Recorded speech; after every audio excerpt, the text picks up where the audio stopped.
അസ്സലാമു അലൈക്കും പ്രിയപ്പെട്ട മോമിനിങ്ങളെ, ഇന്ന് ഏറെ വേദനിപ്പിക്കുന്ന രണ്ട് മരണവാർത്തകളാണ് നിങ്ങളെ അറിയിക്കാനുള്ളത്. എല്ലാവരും ദുആ ചെയ്യണം. നമ്മളെ വല്ലാതെ വേദനിപ്പിച്ചൊരു വാർത്തയായിരുന്നു ഇത്. പ്രിയപ്പെട്ടവരെ, ഈ ഒരു പൊന്നുമോന് മരണപ്പെട്ടിരിക്കുകയാണ്. ഈ ഒരു പൊന്നുമോന് എങ്ങനെയാണ് മരണപ്പെട്ടത് എന്നറിയുമ്പോഴാണ് വല്ലാതെ അങ്ങ് വേദനയായി പോകുന്നത്.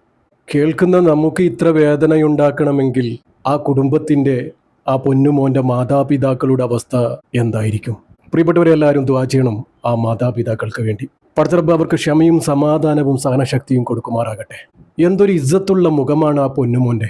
ആ മുഖം കാണുമ്പോൾ തന്നെ വല്ലാതെ അങ്ങ് സങ്കടമായി പോവുകയാണ്. ഏറെ വേദനയായി പോകുന്നത് ആ ഒരു പൊന്നുമോനെ കൊണ്ടുപോയി കൊല്ലുന്നത് പോലെയായിപ്പോയി. കാസർഗോഡാണ് സംഭവം. ഈ ഒരു മോന് പൊക്കിൾ സംബന്ധമായ രോഗമുണ്ടായിരുന്നു. അതിനെ തുടർന്നൊരു ഓപ്പറേഷൻ വേണമെന്ന് ആശുപത്രിയിൽ നിന്നും ഡോക്ടർ പറഞ്ഞിരുന്നു. ഓപ്പറേഷൻ എന്ന് കേട്ടപ്പോഴേ ഈ മോൻ്റെ ഉമ്മക്ക് വല്ലാത്തൊരു പേടിയായിരുന്നു. ആ ഉമ്മയുടെ പേടി മാറ്റിക്കൊടുത്ത മോനാണിത്. ഉമ്മയോട് പറഞ്ഞത്രേ, പേടിക്കേണ്ട ഉമ്മ, എനിക്ക് പേടിയില്ലല്ലോ. ഓപ്പറേഷൻ ചെയ്യുമ്പോൾ കണ്ണു തുറന്ന് ഞാനെല്ലാം നോക്കും, എനിക്കൊരു പേടിയുമില്ല ഉമ്മ.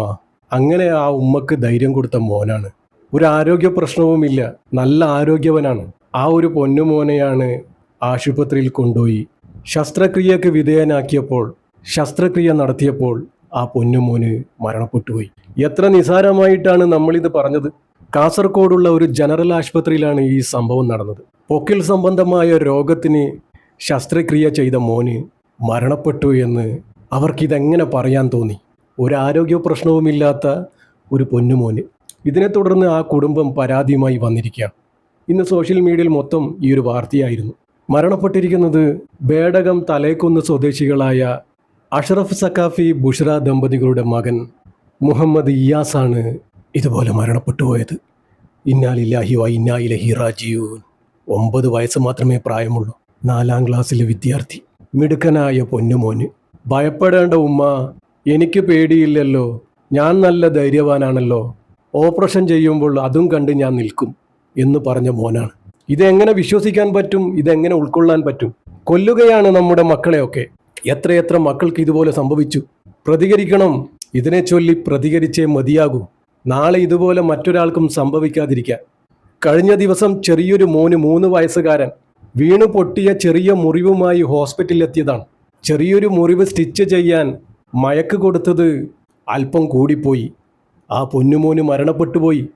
നിസാരമായി അവർ പുറത്തു വന്ന് പറയുക മരണപ്പെട്ടു എന്ന്. ചെറിയൊരു മുറിവുമായി ചെന്നതാ. ഇതുപോലെയാണ് ഇപ്പോൾ ആശുപത്രികളിൽ നടക്കുന്നത്. അവർക്ക് മുഖ്യം പണമാണ്. ഇത് അവരുടെ ജോലിയാണ്. നമ്മൾ അവരുടെ പാഠപുസ്തകങ്ങളാണ്. ചിലരൊക്കെ നമ്മളെ വെച്ച് പഠിച്ചുകൊണ്ടിരിക്കുകയാണ് എന്തൊക്കെയോ. എനിക്കും ഇതുപോലെ അനുഭവം ഉണ്ടായിട്ടുണ്ടായിരുന്നു. ഒരു മുള്ള തറച്ച് എൻ്റെ മകനെയും കൊണ്ട് ഞാൻ ആശുപത്രിയിലേക്ക് ചെന്നതാ. അവർ പറയാണ് ഇവിടെ അഡ്മിറ്റ് ചെയ്യണം, നാളെ ഓപ്പറേഷൻ ചെയ്ത് ക്ലീൻ ചെയ്യണമെന്ന്. ഞാനും മോനും വളരെ നിസാരമായി ചെന്നതാണ്. ഇത് കേട്ടതും ഉപ്പയായ ഞാൻ തളർന്നുപോയി. ചെറിയൊരു മുള്ള് തറച്ചതിൻ്റെ പേരിൽ ഞാൻ ചെന്നതാണ്. ഭാര്യ പറഞ്ഞിരുന്നു, ഇത് നമുക്ക് ഇവിടുന്ന് തന്നെ എടുക്കാം, ഉപ്പ് ചൂടാക്കി വെച്ചാൽ മതിയെന്ന്. ഞാൻ അതൊന്നും കേൾക്കാതെ പഴുപ്പ് വരണ്ട എന്ന് കരുതി ഒരു ഇഞ്ചക്ഷൻ അടിക്കാമെന്ന് കരുതി ഹോസ്പിറ്റലിലേക്ക് ചെന്നതാ. ഇതാണ് അവസ്ഥ. ഞാൻ പെട്ടെന്ന് തന്നെ ആ ഹോസ്പിറ്റലിൽ നിന്നും സ്ഥലം കാലിയാക്കുകയാണ് ഉണ്ടായത്. പണമാണ് മുഖ്യം. നമ്മൾ ശ്രദ്ധിച്ചില്ലെങ്കിൽ അതിനെ ചൊല്ലി നമ്മൾ ഒരുപാട് ഖേദിക്കേണ്ടി വരും, കരയേണ്ടി വരും ജീവിതകാലം മുഴുവനും. തീരാ കണ്ണീരിലായിരിക്കുകയാണ് ആ മാതാപിതാക്കൾ. ഇന്നലെയായിരുന്നു ഈ കുട്ടിയെ ആശുപത്രിയിലേക്ക് പ്രവേശിച്ചത്. തിയേറ്ററിലേക്ക് പ്രവേശിപ്പിച്ച് ശസ്ത്രക്രിയ പൂർത്തിയായെങ്കിലും ആ കുഞ്ഞിൻ്റെ പൾസ് ക്രമാതീതമായി കുറയുകയായിരുന്നു. സുബ്ഹാനല്ലാഹ്. അങ്ങനെ ഉച്ചക്ക് 12 മണിയോടെ ആ പൊന്നുമോന് മരണത്തിന് കീഴടങ്ങുകയായിരുന്നു. പൊന്നുമോന് കരുതിയിട്ടുണ്ടാവുമോ ഈ ഒരു ഓപ്പറേഷനിലൂടെ ഞാൻ മരണപ്പെടുമെന്ന്? ആ ഉമ്മയോട് പറഞ്ഞതാണ് എന്നെ ഏറെ വേദനിപ്പിച്ചത്. പ്രിയപ്പെട്ടവരെ, എല്ലാവരും ദുആ ചെയ്യണം.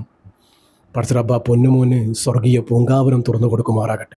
ഹബീബായ തങ്ങളുടെ അടുത്തേക്ക് തന്നെ എത്തിക്കുമാറാകട്ടെ. ആമീൻ. പടച്ചറബ്ബേ, ആ മാതാപിതാക്കൾക്ക് നീ ക്ഷമയും സമാധാനവും സഹനശക്തിയും നീ കൊടുക്കണമേ റബ്ബേ. ഇതുപോലുള്ള മുസീബത്തിൽ നിന്നും നമ്മുടെ മക്കളെയൊക്കെ നീ കാക്കണേ റബ്ബേ. ആ പൊന്നുമ്മാൻ്റെ പൊന്നുപ്പാൻ്റെ മനസ്സ് മാറാതെ നീ തന്നെ നോക്കണേ റബ്ബേ. അവരുടെ നാളെ മുന്നോട്ടുള്ള ജീവിതം നീ റാഹത്തിലാക്കി കൊടുക്കണേ റബ്ബേ, സന്തോഷത്തിലാക്കി കൊടുക്കണേ റബ്ബേ. പ്രിയപ്പെട്ടവരെ, പിന്നെ ഏറെ വേദനിപ്പിക്കുന്ന വാർത്ത ഈ ഒരു സഹോദരിയുടെ മരണമാണ്. ഈ ഒരു സഹോദരി മരണപ്പെട്ടിരിക്കുന്നത് പാമ്പ് കടിയേറ്റാണ്. കൊടങ്ങല്ലൂർ എടവിലങ്ങിലാണ് സംഭവം നടന്നത്. കൊടങ്ങല്ലൂർ ജനതാ ആശുപത്രിക്ക് സമീപം തമ്പി പൊന്നിലത്ത് വീട്ടിൽ അൻസാറിൻ്റെ ഭാര്യ നജ്മയാണ് പാമ്പ് കടിയേറ്റ് മരണപ്പെട്ടു പോയത്. ഇന്നാ ലില്ലാഹി വ ഇന്നാ ഇലൈഹി റാജിഊൻ. 48 വയസ്സാണ് പ്രായം. ഇന്നലെ ബുധനാഴ്ചയായിരുന്നു നജ്മയ്ക്ക് പാമ്പ് കടിയേറ്റത്. ആശുപത്രിയിൽ എത്തിച്ചുവെങ്കിലും വൈകിട്ടോടെ മരണം സംഭവിക്കുകയായിരുന്നു. എല്ലാം എത്ര പെട്ടെന്നായിരുന്നു അവസാനിച്ചത്. രാവിലെ പാമ്പ് കടിക്കുന്നു, വൈകിട്ടോടെ മരണപ്പെടുന്നു.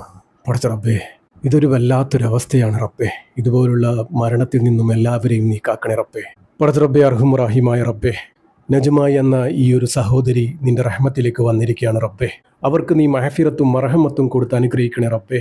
സ്വർഗം കൊടുക്കണേ അല്ലാ, നരകം നീ ഹറാമാക്കി കൊടുക്കണേ റബ്ബേ.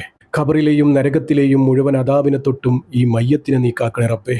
പടച്ച റബ്ബേ, അപകട മരണത്തിൽ നിന്നും എല്ലാവരെയും നീ കാക്കണേ റബ്ബേ. കീറി മുറിഞ്ഞ് പോസ്റ്റ്മോർട്ടം ചെയ്യുന്ന വിധത്തിലുള്ള മരണങ്ങളെ തൊട്ട് നീ കാക്കണേ റബ്ബേ. പടച്ച റബ്ബേ, അർഹം റഹീമായ റബ്ബേ, നമ്മുടെ മക്കൾക്കൊക്കെ നീ ആഫിയത്തുള്ള ദീർഘായുസ് നീ നൽകണേ റബ്ബേ. ആ മരണപ്പെട്ട ആ പൊന്നുമോന് നീ സ്വർഗം കൊടുക്കണേ അല്ലാ, മഹഫിറത്ത് നീ കൊടുക്കണേ റബ്ബേ. ആ പൊന്നുമോൻ്റെ മാതാപിതാക്കൾക്ക് നീ ക്ഷമയും സമാധാനവും സഹനശക്തിയും നീ കൊടുക്കണമേ റബ്ബേ. അവരുടെ നാളെ മുന്നോട്ടുള്ള ജീവിതം നീ റാഹത്തിലാക്കി കൊടുക്കണേ റബ്ബേ, സന്തോഷത്തിലാക്കി കൊടുക്കണേ റബ്ബേ. പടച്ച റബ്ബേ, അർഹം റഹീമായ റബ്ബേ, നമ്മുടെയൊക്കെ ജീവിതവും മരണവും നീ സന്തോഷത്തിലാക്കി തരണേ റബ്ബേ. ഈമാനോടുകൂടി ജീവിച്ച് ഈമാനോടുകൂടി മരിക്കാനുള്ള ഭാഗ്യം ഞങ്ങൾക്ക് ഏവർക്കും നൽകണേ റബ്ബേ. അവസാനം ലാ ഇലാഹ ഇല്ലല്ലാ എന്ന് ചൊല്ലി പുഞ്ചിരിച്ച് മരിക്കാനുള്ള ഭാഗ്യം ഞങ്ങൾക്ക് ഏവർക്കും നൽകണേ റബ്ബേ. പടച്ച റബ്ബേ, ഈ പാപിയായ സാധാരണക്കാരായ ഞങ്ങളുടെ ദുആ നീ സ്വീകരിക്കണേ റബ്ബേ. ഇവരുടെ ഖബറിലേക്ക് നീ എത്തിച്ചു കൊടുക്കണേ റബ്ബേ. ആമീൻ ആമീൻ യാ റബ്ബൽ ആലമീൻ. പ്രിയപ്പെട്ടവരെ, മരണപ്പെട്ടവർക്ക് വേണ്ടി എല്ലാവരും ദുആ ചെയ്യുക. പറ്റുന്നവരൊക്കെ യാസീനും ഫാത്തിയും ഓതി ഹദിയ ചെയ്യുക. ഇൻഷാ അല്ലാഹ് ദുആ വസിയത്തോടെ. അസ്സലാമു അലൈക്കും വറഹ്മത്തുള്ളാഹി.